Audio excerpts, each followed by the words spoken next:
Hello, everybody. Thank you for tuning in. As promised, today is a Thursday, and I said every Thursday I'll be uploading a new video.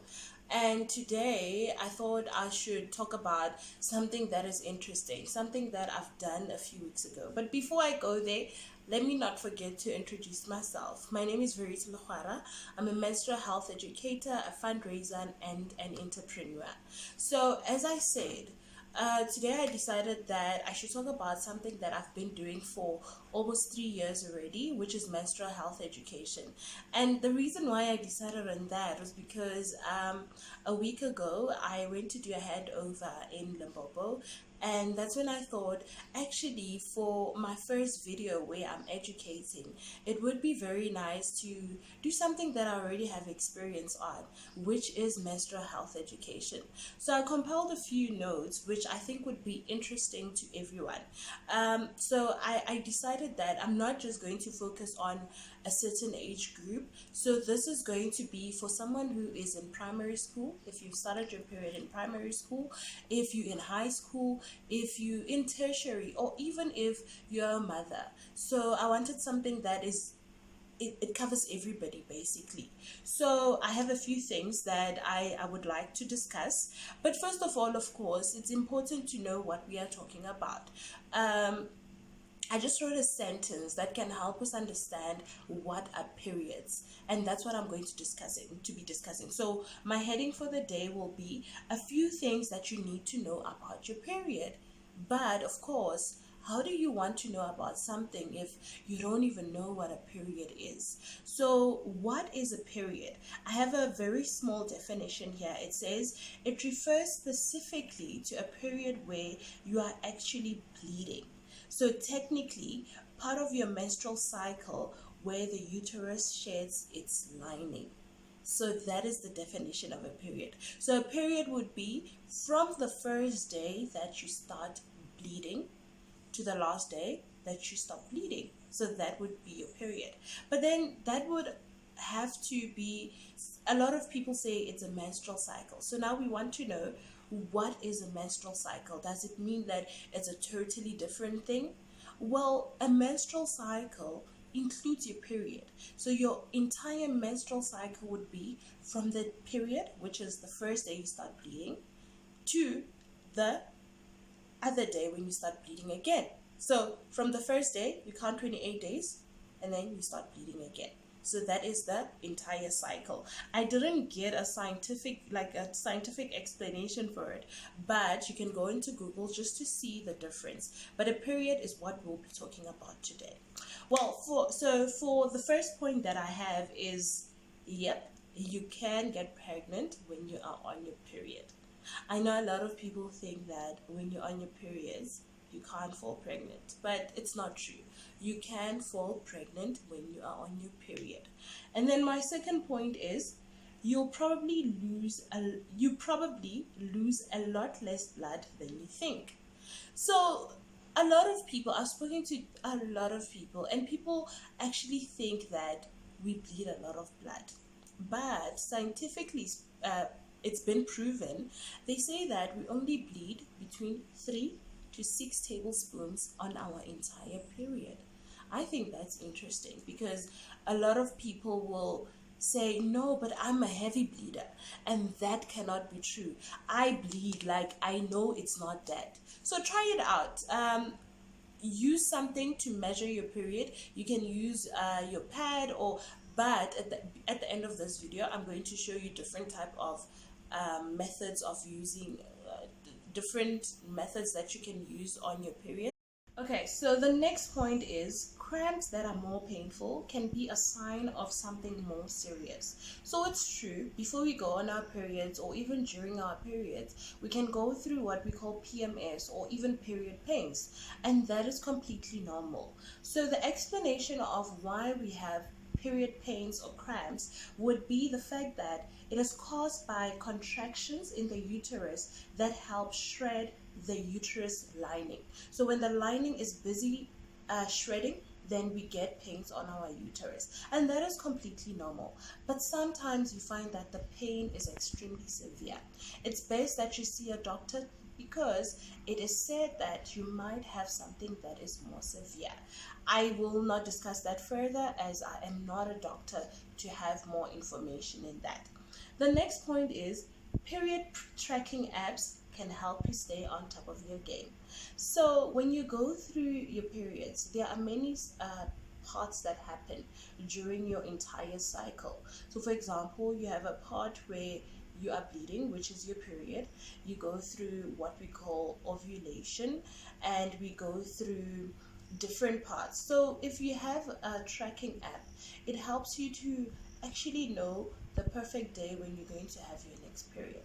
And also, if you're planning to have a baby during your ovulation, then you know this is the perfect time to make a baby. But do download, if you go on Google app, you'll find different types of tracking apps. I don't use one because I don't think I need one, but if you are planning on having a baby or you still don't know your perfect date, then it's perfect that you have a period tracking app. And then the next one is quite interesting. I would say that some people might get offended that I included it, but sometimes I feel like you can't talk about your periods and not include sex in it, because once you start your period, it means that you are fertile. Hence, the topic of sex comes in. So my next point is period sex has many benefits, but one potential drawback. So it has benefits, but it also has a disadvantage. So the disadvantage would be that if you are not using a condom, you can get a STI. So if you have an STI, it's very easy for your partner to also have the STI. But what are the benefits? Well, it cuts down the pain, so you can get less cramps from having sex during your period.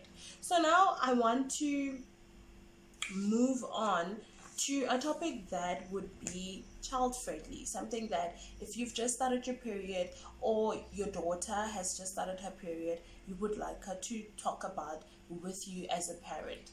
I'm saying this because I know a lot of parents are on social media, not the kids, so it's easier that you move the information to your children. So I have 5 points which I think are very important when you're discussing with a younger person, a child that has just started her period. She doesn't really know what's going on. She's probably scared. It started at school and she doesn't know how to tell you. So the first point is, did I tell my parents about my first period? So I know with me, when I started my period, I didn't tell anyone. I was super scared. Not scared that, because I've heard stories where people say that they're scared because they think their parents will say they slept with boys, or but for me, I think I found it embarrassing. I didn't know how to start that conversation with my parents, with my mom specifically. So the best thing is to have that conversation with your daughter. Ask her, have you started your first period? And maybe she has, maybe she hasn't. And the second one is how to use a tampon. So how do I use my tampons, or how do I use my pads? A lot of people don't have much knowledge when it comes to things that we can use when we're on our periods. So most people think they're just pads, but in reality, there is far more than just pads. I have a few that I'd like to show you guys. So my first and favorite is this. So this is called a menstrual cup. So this is what you would use when you are on your period. Usually, I would not suggest that kids use it because they'll say, oh, but it's painful, we don't know how to use it, it will break my virginity. All of that is not true, but of course I respect each and everyone's belief or feeling. But this is what I use most of the time. Why do I use it? So since I've been working with educating girls on menstrual health, I became involved in going green. So I believe that we need to use something that is good for the environment and something that is more sustainable. I've been to deep rurals of South Africa and I've seen that most girls don't afford to buy menstrual products every month. Hence, I learned of the different methods And also, I learned that when we use pads and we throw them out every day, it's bad for our environment. Hence, I started using this. So this is a moon cup. We also have what we call a washable pad. So this is a Dignity Dreams washable pad. It looks like that. They have a day pad and a night pad, and this is a day pad. And we have what people already know. This is a pad. So when it's packaged, it comes like this. And unfortunately, in my house, I could only find a night pad. So a night pad is a bit longer than a day pad, and this is how it looks. And unfortunately, I don't have a tampon in the house, so I couldn't show you how a tampon looks like, but you can go on Google to see how a tampon looks like. So each of these, oh, and I also have this. So this is not something that you can use when you're on your period. This is a panty liner. And the reason I'm showing you guys this is because when it's your first time starting a period, you might be a bit confused. Maybe because you think you're young, then you should use something like this. But this will not protect you when you are bleeding. So all these different methods that I've shown you, they work to help you not spot on yourself, basically. So the first one that we mentioned was a cup. How do you insert it? So there are different ways in which you can use to insert it. I'll probably make a demo sometime soon of how I show you how to insert it, but it's quite easy because I fold it like that and then I put it through, you know. I know it sounds quite scary, but it's really the most comfortable thing that I have used. And a washable pad, I showed you, it looks like this. It works like a normal pad. So it has wings. The wings look like that. And you have what we call studs. So you would stud it around your panty, and then you make sure that it's sitting so that it doesn't move up and down. And then a normal pad, it sticks. So when you put it on your panty, you put the sticky side towards your panty, and then it also has what we call wings. So the wings are also sticky. Then you unstick it and then you put it over your panty. So I'm not going to waste this because I'll probably need it. You know, saving is life. So that is the second question. So how does a tampon work? How does pads work? And as a mother, you can actually demonstrate it to your girls using a panty. You know, make it fun for them, make it, show them that it's nothing to be embarrassed about. Have a girl and mommy talk, you know. And then the next thing is, but can I swim when I'm on my periods? Of course you can, but just don't use a pad when you want to go swim. Then what happens if you're not using a pad? That's why we have a cup and we have tampons. So if you are into sports, you can use a cup or you can use a tampon. That can help you when you are swimming. And then the next one says, what happens if I don't have my pads handy? So mummies, this is especially important for you. Please, when your child starts puberty, it would be advisable that you make sure that when they go to school, they have a pad handy in their school bags. So this helps them to understand that their periods can start any moment, you know, and this prepares them that if it does start, they have something in their bags. But also, if you're at school and you have just started your period, you can go to the office. Usually there is a nurse's office where you can ask for a pad, or go to your LO teacher, ask for an extra pad, or even in the classroom. I'm sure most girls will have a pad handy. It's nothing to be embarrassed about. It has happened to most of us. You know, you get to a point where you're like, oh snap, I've just started my periods and I don't have a pad with me. Ask around. You'll be amazed how many women would like to help you.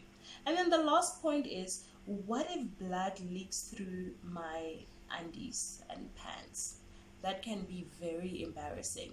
I know with me, well, not my first period, but the first time that my family got to know that my periods had started, I woke up, I went to the bathroom, I was wearing my PJs, and on my way out from the bathroom. My brother was like, looks like you started your periods. And I'm like, what? It's like you have blood on your pants. So yeah, sometimes it happens, and especially when you don't want people to know that you're on your periods, they tend to pop out. It's nothing to be ashamed about. It's happened to most women. I think to almost every woman it happens. It's a thing. It happens all the time. So do not get, like, don't be embarrassed whatsoever. If someone tells you, say, find a way of protecting yourself. But what I always teach my girls is, if maybe you're at school and you see someone with blood, take your jersey, like, help them, wrap something around them, show them. Don't laugh about it. It's nothing to laugh about. Help a sister out. Okay, guys, so that, I think that's enough information for the day. So that is basically what I wanted to share with everyone today, and hopefully next week we'll have another interesting topic. Remember, with my first video, I asked that if you guys have any questions, if there's a topic that you would like me to discuss, not just on menstrual health but also on health, you can put it below, put it on the comments. You can send me an inbox. Just contact me and I'll make sure that it's a topic that we discuss. So guys, thank you so much for watching. Please don't forget to subscribe, like, and share, because I think this is information that everyone should be listening to. So see you guys on my next video. Bye.